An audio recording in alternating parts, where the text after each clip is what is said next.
தண்ணியே ஓடலையே. நாடாளுமன்றத்துக்கு ஏற்கனவே மக்கள் அனுப்பி வச்சு ஒரு காரியம் கூட நடக்கல, ஒரு காரியமும் நடக்கல. ஆனா இன்னைக்கு நாங்க ஆட்சிக்கு வந்தால், நாங்கள் வெற்றி பெற்றால் 500 ரூபாய்க்கு டீசல் கொடுப்போம், எல்லாம் 1000 ரூபாய் கதை தான். பெண்களுக்கு கொடுக்கிற 1000 ரூபாய் கதைய இன்னும் சொல்லி சொல்லி, அதை விட பெரிய வேடிக்கை என்னன்னா, எல்லா மக்கள்லாம் சொல்றாங்களாம், எங்க அண்ணன் முதலமைச்சரா இருக்காரு, அதனால எங்களுக்கு சீதனமா 1000 ரூபாய் கொடுத்திருக்கிறாருன்னு.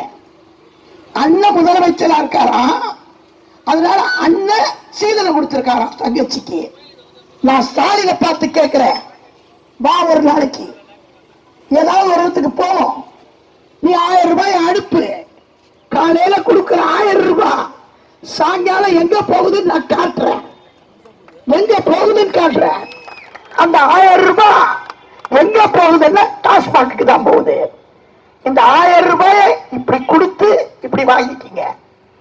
கரண்ட் பில்லு தம்பி சோமு சொன்னார், கரண்ட் பில்லு, சொத்து வரி, பால் விலை எல்லாம் ஏறி போச்சு, எந்த விலையும் குறைக்க முடியல.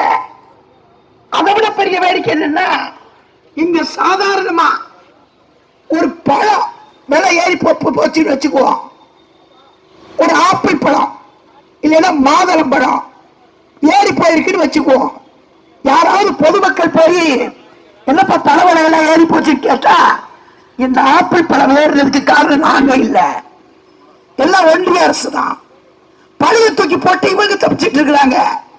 நான் தயவு செய்து கேட்கிறேன், இப்படிப்பட்ட பொய் பேசக்கூடிய இவர்களுக்கு வாக்களிக்க வேண்டுமான்றதை நீங்க முடிவெடுத்துக்கங்க.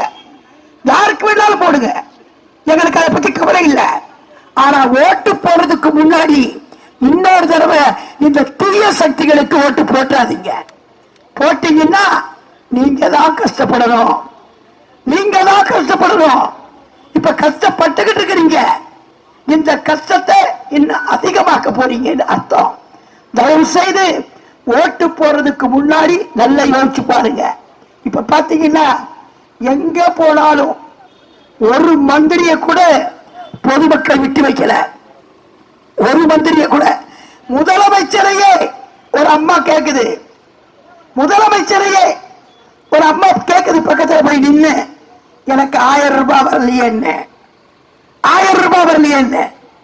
உடனே அவர் சொல்றாரு, ஏதாவது சிக்கல் இருந்திருக்கும் அதனால வரலைன்னு. அவர் சொல்ற பதில் எல்லா இடத்துலையும். அதை விட பெரிய வேடிக்கை, இந்த ஒரு மந்திரி தாமா அவர் பேசுறாரு, ஒரு அம்மா கூட்டத்துக்கு முன்னாடி போச்சு, அது போய் கேக்குது 1000 ரூபாய் எனக்கு வரலன்னு. ஏமா அங்க பேசாத, இங்க வா.